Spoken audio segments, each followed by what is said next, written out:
Hey guys, in this video I am going to show off my Ed Wood collection. I really like Ed Wood. I know he gets a lot of talk about being the worst director and his movies are really bad but they're fun. They're really fun for what they are. They're not the worst movies out there. There are plenty of other movies that are really bad. Um, he did a lot of he wrote a lot of movies, and he only directed 3 movies: Plan 9, Glennar, Glenda, and Bride of the Monster. The rest he wrote and or starred in. But these movies aren't bad. They're not good, but they're not bad also. They're just really low budget B movies, and in this video, I'm going to just show off my collection that I have. For most of us, growing up in the 90s, we started Ed Wood with the Johnny Depp film, Tim Burton movie, Ed Wood. This came out in 1994. This movie isn't bad. It's a nice little introduction to Ed Wood.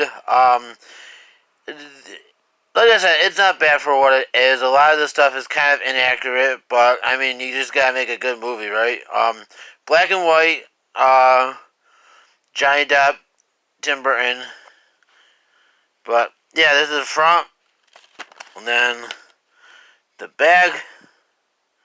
Got special features, and the cast is really good. Martin Landau is Bela, and Sarah Jessica Parker, Patricia Arquette. No, it's not a bad movie. It's a good start to start liking Ed Wood and his movies. Johnny Depp did a really good job as playing Ed Wood, but he wasn't perfect, but he did what he did, and it's a good start. The second place to start, I would say, is Plan 9 from Outer Space. Bela Lugosi's final movie. This is the color version. This has some special features. It has some Ed Wood commercials, and it has a riff track from Mystery Science Theater. It's kind of funny, actually, if you want to watch it. But, no, this movie gets dumped on for being the worst movie. Like I said, it's not the worst movie of all time. Yes, it's not the best movie of all time, but it's pretty good for what it is. I enjoy this movie very much. But yeah, Plan 9 from Outer Space, and this came out in 58. So, 1958 for this, and he did direct this movie. This is one of the only few that he did direct.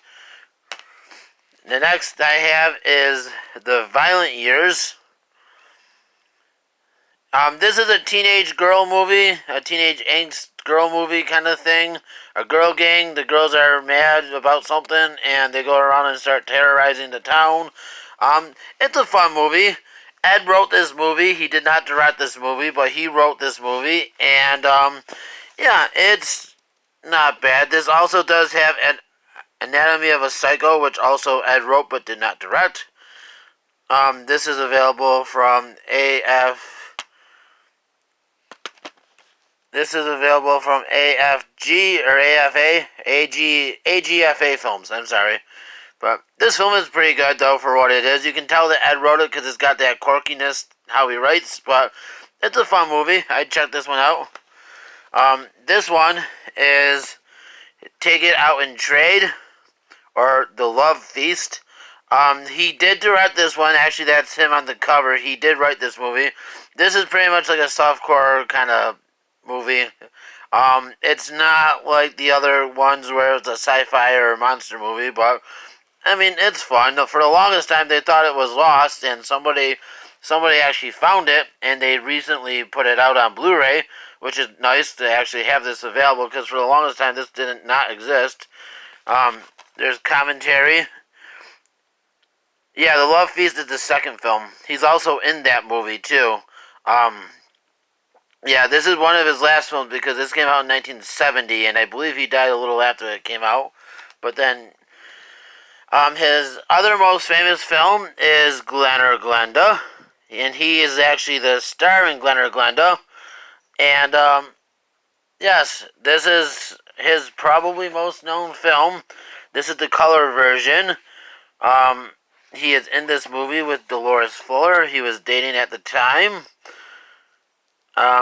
This came out in, I think, 1954-ish. But yeah, Bela's in this. This is like Bela's real last film, except for Plan 9, where they kind of use stock footage of him or whatever. But this is really his last full movie. That and Bride of the Monster, which is also Ed Wood. But yeah, I would check this in. This one is worse than Glennar. This one is worse than Plan 9. So I would start with Plan 9 and then work my way back, because they just get weirder and weirder. But yeah, Glennar Glenda. Last is Night of the Ghouls. This one is interesting because this one came out way later after Ed Wood died. It was supposed to be a sequel to Night of the or Bride of the Monster. Um, but Ed died and they just kind of worked with what they had and kind of threw a movie together. I mean, it's not the greatest. It's kind of cheap, but it's an Ed Wood movie still, so it's fun. It's worth a check out. Like I said, I would, and it's not in color. I don't know why they show a color version, but it really is not in color. But it's worth a watch. But yeah, and then I have The Haunted World of Ed Wood. This is a documentary. This one was kind of made after the Tim Burton movie because a lot of people were kind of disappointed with the Burton movie. So a group of Ed Wood fans kind of got together and interviewed whoever was left to talk about Ed Wood. This is fun. If you really want to get into Ed Wood's history and stuff, I would recommend this movie, or this documentary rather. And there's a lot of features on this too. So, but yeah, it's got a lot of stuff on it. The next is Ed Wood's Dirty Movies.